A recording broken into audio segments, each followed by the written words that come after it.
Hey, welcome back, everybody. Thank you for sticking around. We're going to finish up here with the caucus, and we're going to move over to discussing the 3rd district race. We've got Michael Libby, who is running or representing or supporting or all of the above yes. the Desmond Adams for Congress campaign. So we're going to check in with that. We really liked having Desmond on the show the last time he was here, and reached out a little under the weather. That happens when you're on the campaign trail a little bit. Doc, I remember that you caught that 3-day flu when you were running for Congress, turned you inside out, and you said some crazy things. So, hey. It was all. But you had to poke the bear. It was all the flu. It was all the flu. Yeah, I wish I could have made that excuse. What it was liberals, demagoguing and not wanting to listen to reason. Yeah, I don't know. Yeah, I know. It's a shame when you can't. Let's talk about Michael has this great show, Insight on Business. Is Thank that? you. Yes. Yeah.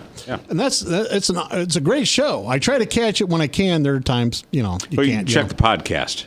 Oh, I didn't know you had a podcast. Oh yeah. We've got. We don't podcast the news because that gets old very quickly in the world of business. But we do podcast all of our long form business interviews. All right. Yeah. So anyway, from what I hear is you have two distinct camps when it comes to Bernie Sanders' economic policies. You have one group of economists say, "Oh, it's the best thing ever," and then you have another group of economists say, "You're a moron." So I'm going to go ahead and float out why you're a moron position, because that's the camp I'm in. One of the things that Bernie Sanders keeps talking about is free education for everybody in college, right? And even though that sounds good for a soundbite, I think it's at the state level, right? I don't think he's talking about free private education. He's talking about free public institutions, I believe. Right. Correct. And the problem boils down with when you start giving away degrees is anything that's given away becomes less valuable.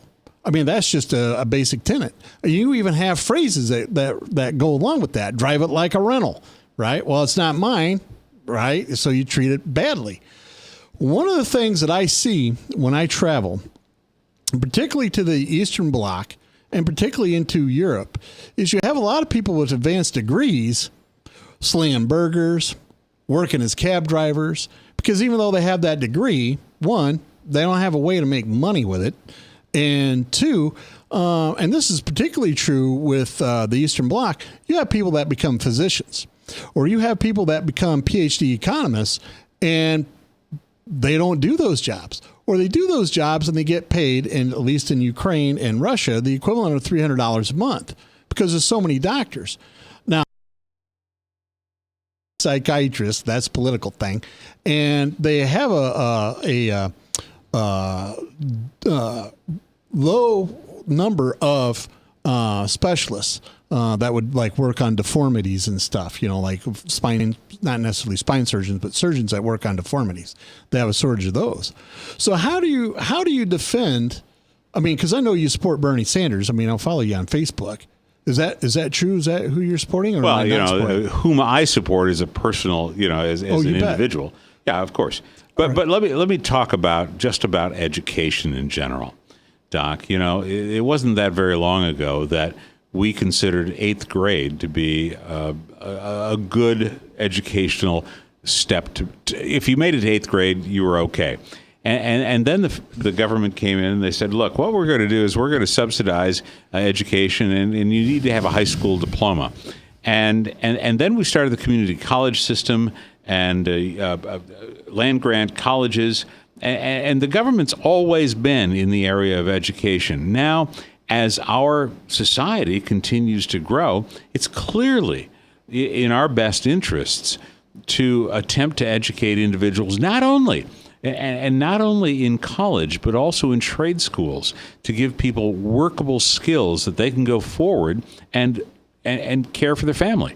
And having that opportunity for a leg up for many people. Now, look, Doc, you and I, we went through college. We maybe didn't have that hard a time, but there are some folks out there that just don't have the resources to get there. And we should be trying to do anything that we can to assist them. to compare the United States education system to the Eastern Bloc, is a stretch.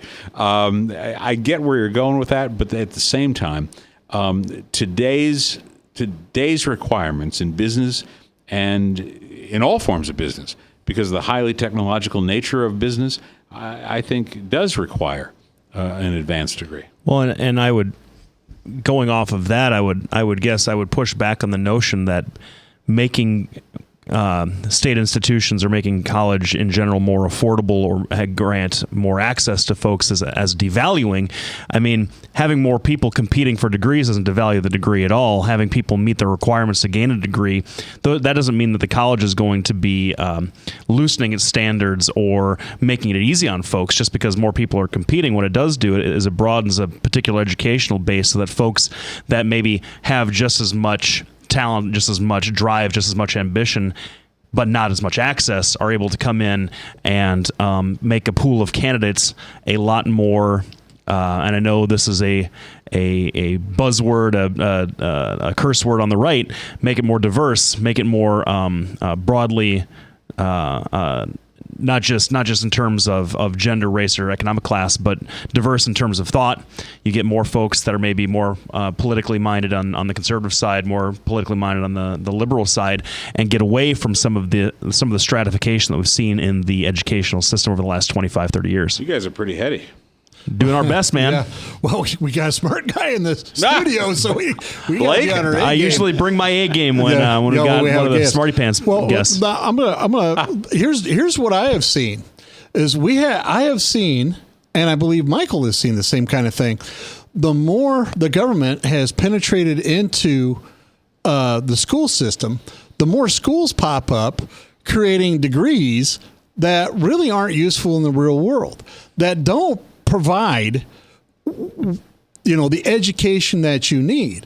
Having a degree in philosophy is fine, but if you have 400, if you have another 400 people out of the same school with the same degree, there's only so many philosophy jobs out there. There's so many art jobs out there.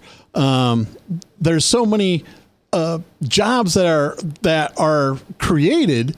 And part of the problem is if you have these people that come in that pick a degree, right, unless you take away their ability to choose what degree it is, they're still going to wind up with a degree that isn't going to provide them with a job. Well, but you had to go on to become a lawyer. Well, yeah. You were working as a bartender, which is great. I used to work as a bartender, but three of us. Right? We got three drunks at the room. Is that what you're saying? Some of the best training you get. But I guess, see, you started off as a poli-sci guy, and you had to become a doctor.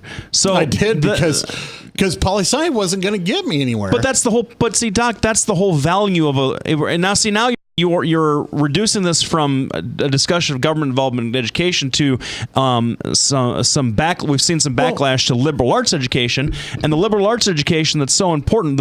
The value of it is not necessarily that it's going to guarantee a 1-to-1 bachelor's degree to job ratio. You're right. There are only so many philosophy professor jobs around the country. But what it does do, and what it did for me, and I know what your degree did for you, was created a set of transfer.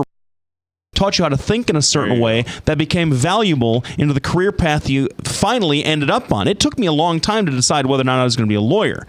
I went through a lot of different things in my head before I settled on one thing that I thought that I could do. And while I couldn't tell you whether or not my English philosophy double major from the University of Iowa gave me any sort of discernible skill, it did help me figure out how to think in an organized way and also how to write in an organized way, which is very valuable in my profession.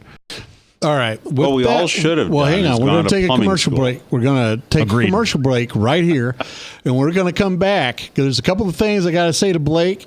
Michael had something he wanted to say. We want to thank everybody for tuning in. Without you, we wouldn't be able to do what we do. Joe, I expect my check on Friday. And, I forgot the most important thing. Hey, Mom, glad you're watching. Hey, Joy and Tyler. We'll be back right after this break. Thanks, everybody, for tuning in.